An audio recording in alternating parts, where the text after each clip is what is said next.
Bonjour les amis, I'm your host, Alistair. One of the very first video I've made on this channel is about buy now, pay later. And I've talked extensively about some of the details and the legalities that allows them to be somewhat dubious. One of the most important things about the buy now, pay later is how common and how popular it has become ever since the pandemic, which is when I came across it during COVID and during the lockdown. Now, one thing to point out before we start into this video is that, everybody spends their money very differently. Your socioeconomic status dictates a little bit what you're sensitive or not sensitive to, and also how you interact with the information that is given to you in front of you, so to speak, right? So with that being said, let's get started into today's video. The rise of buy now, pay later, especially in financial institutions, should be a very big red flag because they are smarter than you and me combined. They have the science, they have the manpower to optimize this and to make sure that you eventually will lose money. The banks are adopting that concept of buy now, pay later. And they're doing it in a very smart, intricate way. They are doing it with a 0% APR for now. This is my opinion. And I think they're doing it because they want to gather the data. They want to see how consumers, how their consumer respond to buy now, pay later. Because 0% APR with buy now, pay later, they don't make any money out of it, right?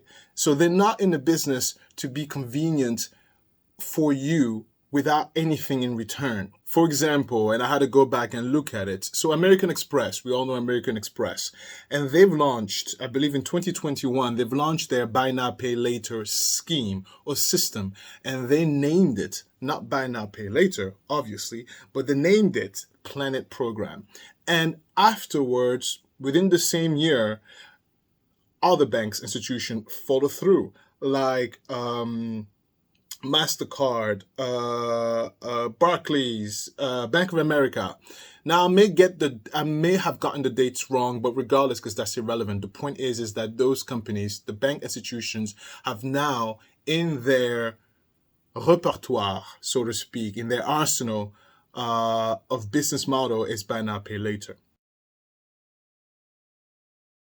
The main consumer for the buy now, pay later scheme, and this is according to Bank of America, right, is primarily risky borrowers. That's people who make, I'm going to assume, between $30,000 and $60,000 a year, right, with a high level of debt. And the reason why that consumer is absolutely attracted to that scheme is because it makes it easier to consume. It makes it easier for you to become a consumer. It makes it easier for people of low income to be part of the movement of consuming. Look at that, I got a new TV, new iPhone, new this. When you look further into the data provided by Bank of America, you start to see that within the majority of the risky borrowers who make up, I believe, 50% or 55% of the buy now, pay later scheme, within that group of risky borrowers, they are mainly young people and families with young kids. So young people, what do they mainly want? Young people are not really consumed or worried about groceries. They really want the latest hip thing, the new phone, the new iPhone, the new XYZ. And family with young kids are using, again, this is my opinion before you throw tomatoes, from which I'll dodge them all.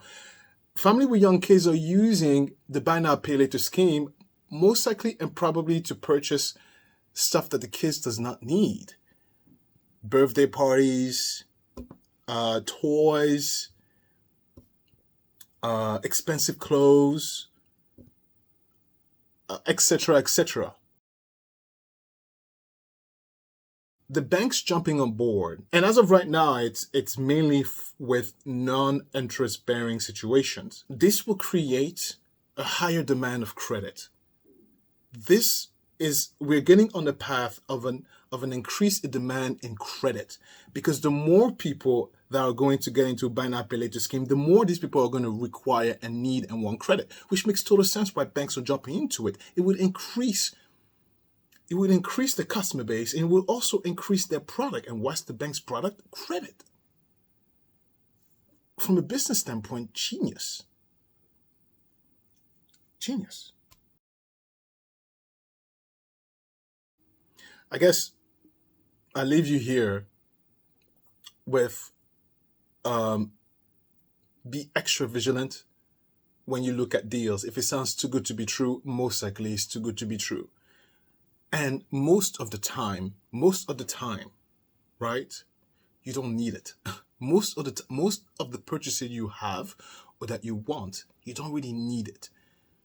And if you cannot afford something, you just can't afford it. That's it.